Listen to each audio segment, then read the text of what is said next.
Welcome back to Arrow vlogs. இந்த vlog எது பற்றினா, பிஸ்னஸ் பண்ணலான்னு யோசிக்கிறீங்க, ஆனால் என்ன பிஸ்னஸ் பண்ணுறதுன்னு உங்களுக்கு குழப்பமாக இருக்குன்னா, நான் சொல்கிற பிஸ்னஸ் ஐடியா கண்டிப்பாக உங்களுக்கு யூஸ்ஃபுல்லாக இருக்கும்னு நான் நம்புகிறேன். வாங்க என்னென்ன இருக்குன்னு சொல்கிறேன்.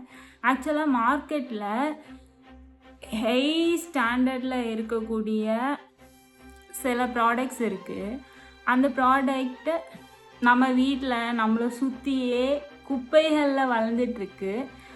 அந்த மாதிரி யாருமே அதை முன்னெடுத்து அதை ஒரு பிஸ்னஸாக பண்ணணும்னு யாருமே எதிர்பார்க்க மாட்டேன்றீங்க. எல்லாரும் ஒருத்தர் ஒன்று பண்ணுறாங்கன்னா எல்லாரையும் அதே காப்பி பண்ணிவிட்டு நம்ம அவங்க பின்னாடி தான் நம்ம ஓடுறோம். ஆக்சுவலாக இப்போ எக்ஸாம்பிள் சொல்ல போனோம்னா, ட்ரைட் வெஜிடபிள்ஸ் இருக்குது.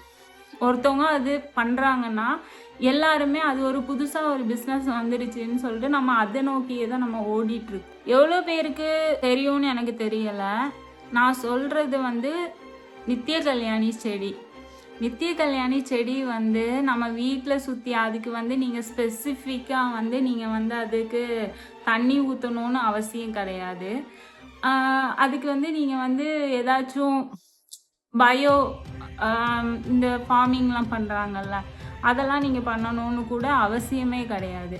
அது ஒரு பேசிக் நார்மலாக நீங்கள் உங்கள் மொட்டை மாடியில் வச்சு வளர்த்தாலுமே நித்திய கல்யாணி செடி நல்லாவே வளரும். அது கேன்சருக்கு சொன்னால் நம்ப வைங்களான்னு எனக்கு தெரியல. கேன்சருக்கு மேஜர் மருந்தில் நித்திய கல்யாணி செடி தான் யூஸ் பண்ணிகிட்ருக்காங்க. அங்கங்கே நம்ம வீட்டை சுற்றி கலர்ஃபுல்லாக பிங்க் கலரில் ஒயிட் கலர்லலாம் பூத்து இருக்கும்.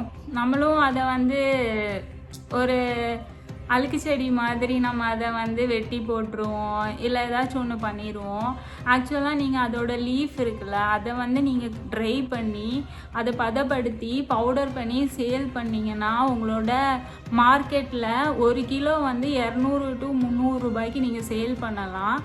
இதிலே ஹைலைட் என்னென்னா, அந்த நித்திய கல்யாணி செடியில் இருக்கக்கூடிய சீடு உங்களால் அதை ஹார்வெஸ்ட் பண்ண முடிஞ்சதுன்னா உங்களால் உங்கள் பிஸ்னஸை நீங்கள் எங்கேயோ ஒரு ஸ்டாண்டர்டுக்கு கொண்டு போயிடுவீங்க. ஏன்னு சொல்கிறேன்னா, அதோட டர்ன் ஓவர் எவ்வளோவா இருக்கும்னு நீங்கள் நினைக்கிறீங்க? இதோட சீடோட ரேட்டு மட்டும் மார்க்கெட்டில் 2000 to 5000 ருபீஸ் வரைக்கும் இருக்குது. அது நீங்கள் எக்ஸ்போர்ட் பண்ணுறீங்கன்னா ஒவ்வொரு கண்ட்ரியோட டிமாண்டு பொறுத்து தான். ஸோ இந்தியாவில் இது யாருமே ஃபார்மிங் பண்ணி இது வரைக்கும் நான் பார்த்ததே இல்லை.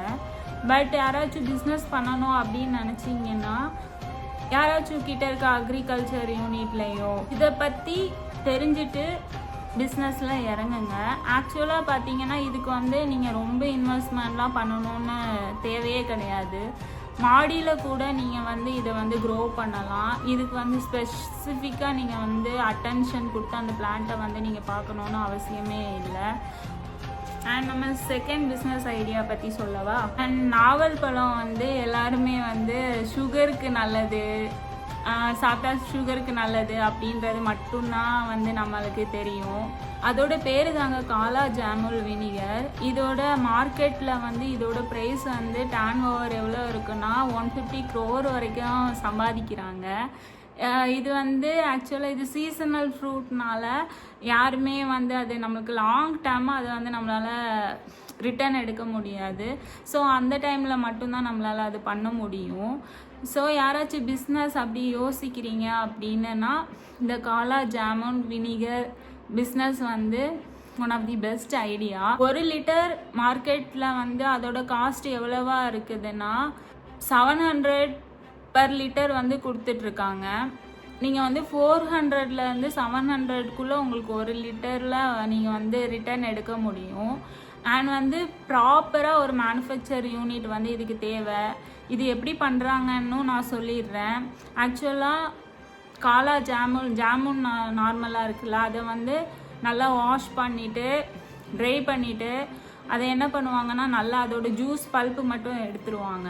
அண்ட் அதை நல்லா ஃபில்டர் பண்ணிவிட்டு அதில் ஈஸ்ட் இருக்குல்ல, அந்த ஈஸ்ட் ஆட் பண்ணி அதை ஃபெர்மெண்ட் ஆக வைப்பாங்க.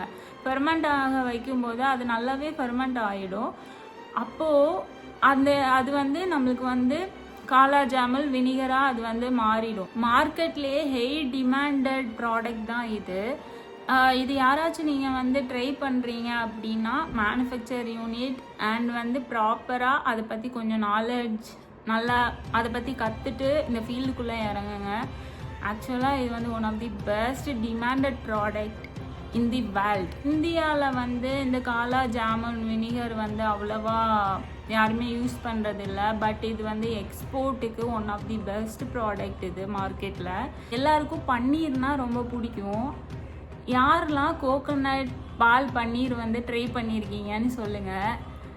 இது பற்றி நான் ஏன் இப்போ பேசுகிறேன்னா, கோகோனட் பால் பன்னீர் வந்து இது வரைக்கும் யாருமே மார்க்கெட்டில் கொண்டு வந்தது கிடையாது.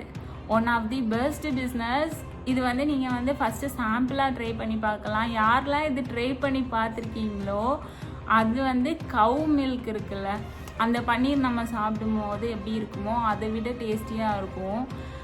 இதை வந்து ரொம்ப சிம்பிளாகவே நீங்கள் இதை பண்ணிடலாம். கோகோனட் பால் எடுத்துக்கணும், அதில் கொஞ்சமாக அதை லைட்டாக பாயில் பண்ணிவிட்டு அதில் நீங்கள் லெமன் ஜூஸ் ஆட் பண்ணால் போதும், அது தெரிஞ்சிடும். ப்ளஸ் நீங்கள் அதை ஃபில்டர் பண்ணி பன்னீர் மாதிரி பண்ணிவிட்டு அதை வந்து பீஸ் பண்ணி ஒன் டைம் நீங்கள் குக் பண்ணி சாப்பிட்டு பாருங்கள். அதோட டேஸ்ட் வந்து சொல்லவே முடியாது. கவு மில்கில் என்னென்ன பெனிஃபிட்டு, ஆக்சுவலாக பன்னீருக்கு இன்னொரு ரீப்ளேஸ்மெண்ட் ப்ராடக்ட் வந்து ஏதாச்சும் இருக்குதான்னு கேட்டால் இல்லை. ஆனால் அதை விட ப்ரோட்டீன் ரிச்சாக ஃபுல்ஃபில்லிங்காக உங்களுக்கு கோகோனட் பால் பன்னீர் வந்து செமையாக இருக்கும். கண்டிப்பாக அதை ட்ரை பண்ணி பாருங்கள். இது மார்க்கெட்டில் யாருமே பண்ணுறது இல்லை. ஃபஸ்ட்டு வந்து குட்டியாக ஆரம்பித்து பாருங்கள், மார்க்கெட்டில் சேல் ஆகுதா அப்படின்னு பாருங்கள். ஒரு அவேர்னஸ் வந்து யாருமே இதுக்கு வந்து பில்ட் பண்ணவே இல்லை. இந்த கோகோனட் பால் பன்னீர் பொறுத்த அளவில் நம்ம ஃபஸ்ட்டு வந்து ஆரம்பிக்கிறது ஸ்மால் ஸ்கேலில் தான் ஆரம்பிக்கணும். எடுத்த உடனே வந்து பெரிய லெவலில் வந்து பில்டப் பண்ணாதீங்க. ஏன்னா இதோட அவேர்னஸ் வந்து சுத்தமாகவே இல்லை நம்மளோட சொசைட்டியில். ஸோ ஃபஸ்ட்டு நீங்கள் சின்ன இண்டஸ்ட்ரியாக சின்ன ஸ்கேலில் இருந்து ஆரம்பிங்க. பிக்கப் ஆயிடுச்சு, ஒரு அவேர்னஸ் வந்துருச்சு மக்கள்கிட்ட அப்படின்ட்டு இருந்துச்சுன்னா நீங்கள் வந்து கண்டிப்பாக பிஸ்னஸை வந்து ஒரு இண்டஸ்ட்ரியாக கூட நீங்கள் சேஞ்ச் பண்ணிக்கலாம். இதை தான் நான் சொல்ல போகிறது. இப்போ நம்ம மார்க்கெட்டில் ரொம்பவே அவைலபிளாக இருக்குது. 90% ஆஃப் பீப்புள் எப்படி இருக்காங்கன்னா, என் உடம்புல வந்து சத்து இல்லை அப்படின்னு சொல்லிட்டு தான் ஒவ்வொரு ப்ராடக்ட்ஸாக நம்ம தேடி தேடி போகிறோம். இப்போ கிட்ஸோட ப்ராடக்ட்ஸ் எல்லாம் எடுத்துக்கிட்டிங்கன்னா ஹைஜீன் அண்ட் குவாலிட்டி தான் இதில் மேட்டர். ஏன்னா அது வந்து குழந்தைங்களுக்கெல்லாம் அவங்க யூஸ் பண்ணுவாங்க. சத்து மாவு இது எல்லாமே ஆக்சுவலாக அது வந்து ரொம்ப குவாலிட்டியாக இருக்கணும். எப்போவுமே ஒரு லோக்கல் ப்ராடக்ட் அப்படின்னு நீங்கள் பர்ச்சேஸ் பண்ணுறீங்கன்னா கூட அது வந்து குவாலிட்டி என்ன மாதிரி இருக்குன்றது ரொம்ப செக் பண்ணுங்கள். 1-2-3 டைம்ஸ் நல்லா செக் பண்ணி அதை கன்சியூம் பண்ணுங்கள். நீங்கள் வந்து ரா பனானா பவுடர் பண்ணி சேல் பண்ணலாம், சத்து மாவு பண்ணலாம். அண்ட் இது வந்து ஒரு பிஸ்னஸ் ஐடியாவுக்கு ஒன் ஆஃப் தி பெஸ்ட்டுன்னு நான் சொல்லுவேன். இப்போ உங்களால் அது வந்து பண்ண முடியும், அதை ட்ரை பண்ணி பவுடர் பண்ணி. அண்ட் ஆக்சுவலாக இதுக்கு ரொம்ப இன்வெஸ்ட்மெண்ட்லாம் தேவையில்லைங்க. ஒரு 10,000 rupees போதும் பேசிக்காக நம்ம ஸ்டார்ட் பண்ணுறதுக்கு. ஃபஸ்ட்டு ஒரு 10 packets வந்து நீங்கள் பண்ணுங்கள். அது வந்து தெரிஞ்ச ஷாப்லையோ இல்லாட்ட தெரிஞ்சவங்ககிட்டயோ அது கொடுத்து அதில் வந்து டேர்ன் ஓவர் எடுக்க பாருங்கள். அதுக்கப்புறம் ஸ்லோவாக வந்து நீங்கள் வந்து அமேசானில் பண்ணலாம். இந்த மாதிரி நிறைய டிஜிட்டல் பிளாட்ஃபார்ம்ஸ் இருக்குது. ஸோ அதை யூட்டிலைஸ் பண்ணி கூட நீங்கள் சேல் பண்ணலாம். யாருக்காச்சும் இந்த வீடியோ கண்டிப்பாக யூஸ்ஃபுல்லாக தான் இருக்கும். பிஸ்னஸ் பண்ணணும், என்ன பண்ணணும்னு யோசிச்சுட்ருக்கீங்கன்னா கண்டிப்பாக இது ட்ரை பண்ணி பாருங்கள். நம்மளாலேயும் சம்பாதிக்க முடியும். சின்ன தொழில்னாலும் சரி, அது நம்மளோட ஏர்னிங்ஸாக இருக்கும். கண்டிப்பாக ட்ரை பண்ணி பாருங்கள். இந்த வீடியோ நான் எதுக்கு பண்ணுறேன்னா, என்கிட்ட வந்து நிறைய பேர் கேட்டாங்க, நான் லாஸ்ட் டைமே பிஸ்னஸ் பண்ணுறேன் அப்படின்னு சொல்லியிருந்தேன். நான் MBA முடிச்சிருக்கேன் ஆக்சுவலாக. அண்ட் பிஸ்னஸ் அனலிசிஸ்லேயும் ஒர்க் பண்ணியிருக்கேன். ஸோ அதை பற்றி கொஞ்சம் பேசிக் நாலேஜ் இருக்குது. ஸோ அதனால தான் இந்த வீடியோ பண்ணணும்னு நினச்சி நான் பண்ணேன். அண்ட் இந்த வீடியோ யாருக்காச்சும் கண்டிப்பாக யூஸ்ஃபுல்லாக இருக்கும். அண்ட் ஏதாச்சும் ஒரு கருத்து இருந்துச்சுன்னா கமெண்டில் சொல்லுங்கள். தேங்க்ஸ் ஃபார் வாட்சிங். பை.